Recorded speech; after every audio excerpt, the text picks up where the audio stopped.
हरे कृष्णा सभी को। आशा करती हूँ आप सभी बहुत अच्छे होंगे। आज हम अजा एकादशी के कथा सुनेंगे और यह व्रत किस प्रकार करना चाहिए और इसका क्या महत्व है ये जानेंगे। तो चलिए शुरू करते हैं। अजा एकादशी को सभी उपवासों में श्रेष्ठतम कहा गया है।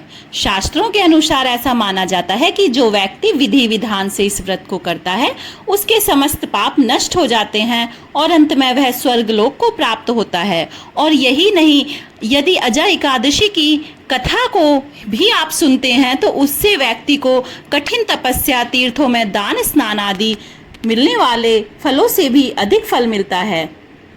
इस व्रत को करने के कुछ नियम हैं। अजा एकादशी के दिन प्रातः काल उठकर स्नान आदि से निवृत्त होकर सबसे पहले व्रत का संकल्प लेना चाहिए। इसके बाद पूजा स्थान को साफ करके एक साफ चौकी को उस पर रखें।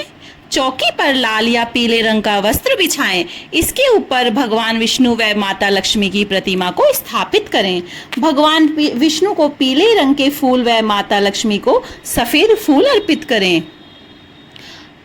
हरि विष्णु जी को तुलसी अति प्रिय है तो तुलसी जरूर चढ़ाएं भगवान की पूजा में। फिर विधि विधान से पूजा कर पूजा के बाद आरती अवश्य की जानी चाहिए और अजा एकादशी की कथा जरूर सुननी या पढ़नी चाहिए। अजा एकादशी व्रत में पूरे दिन व्रत रखते हुए भगवान विष्णु व माँ लक्ष्मी का ध्यान करें। रात में जागरण करें और भगवान विष्णु का ध्यान करते हुए भजन कीर्तन व उनके मंत्रों का जाप करें। इसके बाद अगले दिन मुहूर्त के समय व्रत पारण करें। तो यह तो है हमारे एकादशी व्रत के नियम। अब हम अजा एकादशी की व्रत कथा को सुनते हैं। कुंती पुत्र युधिष्ठिर बोले कि हे जनार्दन, अब आप मुझे भादों की कृष्ण पक्ष की एकादशी के बारे में बतलाइए। उस एकादशी का नाम तथा उसकी विधि क्या है सो विस्तार पूर्वक कहिए। श्री कृष्ण भगवान बोले कि हे युधिष्ठिर, भाद्रपद की कृष्ण पक्ष की एकादशी को अजा कहते हैं।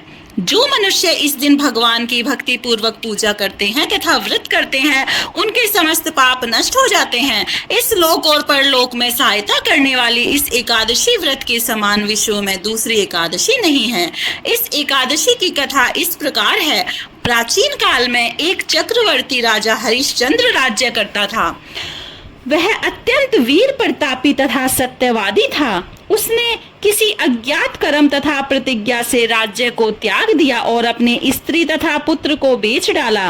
वह स्वयं एक चांडाल का सेवक बन गया था। उसने इस चांडाल के यहाँ कफन लेने का काम किया, परंतु उसने इस आपत्ति के काम में सत्य को ना छोड़ा।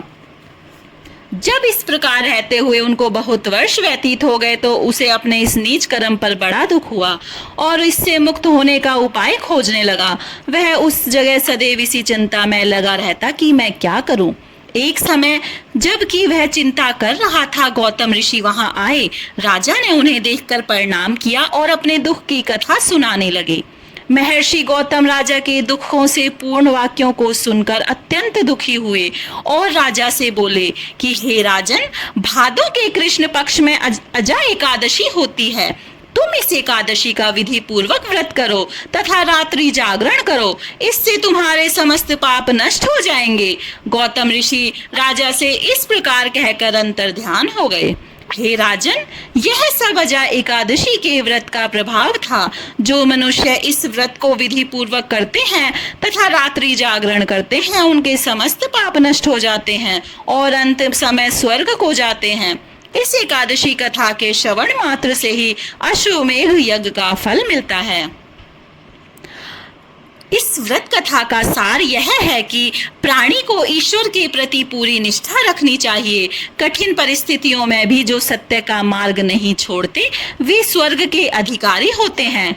सत्य की परीक्षा कठिन परिस्थितियों में ही होती है। अतः ईश्वर पर पूर्ण विश्वास रखते हुए सत्य का पालन करना चाहिए। भगवान हरि आप सभी को सदैव खुश रखें। राधे राधे।